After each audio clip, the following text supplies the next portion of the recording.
Naging susi raw ang isang gobernador sa pagsuko ni Pastor Apollo Kibuloy at iba pang akusado. Pero paglilinaw ng gobernador, hindi niya alam kung saan nagtago ang pastor. Si Benji Dorango sa report.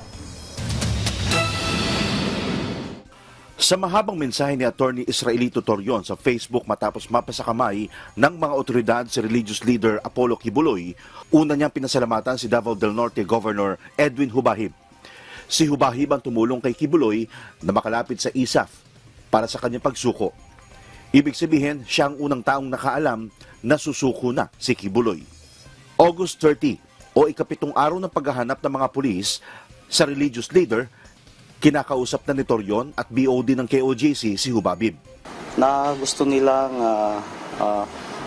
makipag-negotiate sa ISAF, Philippine Army. Ito yung panahon na isang araw na naguhukay ang PNP Pro 11 para matukoy ang mahiwagang heartbeat sa ilalim ng JMC at pagpasok ng iba pang gamit na hindi nagustuhan ng KOJC members. Ayaw niya sana makialam pa para di na madamay pa sa umiinit na kontrobersya, pero kinabukasan, muling nakipagpulong sa kanya ang grupo ni Torion. Nakikiusap na kung pwede silang matulungan. Noong succeeding na tumatawag sila sa akin na kung sana matulungan sila na makipag-dialogue sa Philippine Army. So, doon ako nag-umpisa na gumawa ng hakbang na nilapitan ko ang assigned na battalion commander dito sa 60IB. Siya si Lieutenant Colonel Jovely Carmel Cabading ng AFP 60th Infantry Battalion. At sinabi ko na mayroong isang confidential dialogue na gusto ng Board of Directors ng QGC through Attorney Bobby Torion. So doon po ang nag-umpisa na nag-facilitate po tayo. Buhat noon, halos araw-araw nang nakikipagpulong si Torion. Ang kanilang hiling, ligtas na pagsuko ng kanilang pastor. Gusto na siyang sumuko, pero ang tiwala niya ay doon sa Philippine Army, sa ISAF. Bukod sa kaligtasan ni Kibuloy, may isa pa silang hiling. Nabanggit ito sa press con ni DILG Secretary Benher Abalos. Natatawa ako. Pero wala akong alam, ha. Mabayaan mo na si Chief magsabi. Ano sabing kondisyon? Dalawa yung kondisyon niya. Number one, ay daw niya makita si Nick Torre. Yan ang naman gusto niya. O narinig niyo, ha? Ang kondisyon daw, ayaw daw niya makita ang mukha ni General Nick Torre. Mga 7 beses na meetings muna ang lumipas bago nabuo ang magiging plano. Bagamat sa isang bahay sa Davao City ginagawa ang meeting, hindi raw alam ni Hubahib kung saan nagtatago ang pastor. September 7, Sabado ng huling araw ng negosasyon ng AFP at grupo ni Kibuloy.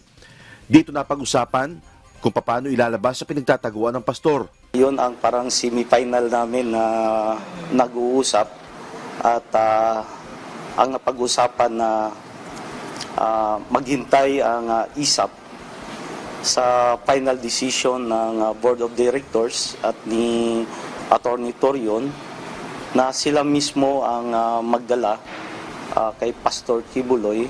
Nagbigay din ng 24 hours na ultimatum ang PNP kay Kibuloy para sa mapayapa nitong pagsuko. Linggo ng ikasa ang malaking pagkilos ng PNP sa loob at labas ng KOJC compound. Kung hindi lalabas ang pastor, ire-raid down ng pulis ang ACQ College of Ministries kung saan nakita ang kwarto ng religious leader at ayaw papasukin ng mga pulis.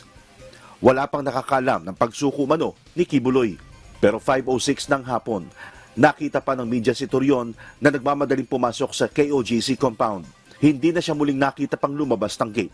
Pagkagat ng dilim, araw din ng linggo, lumutang na sa social media ang litratong ito ni Kibuloy kasama si Torion at isa pang lalaki.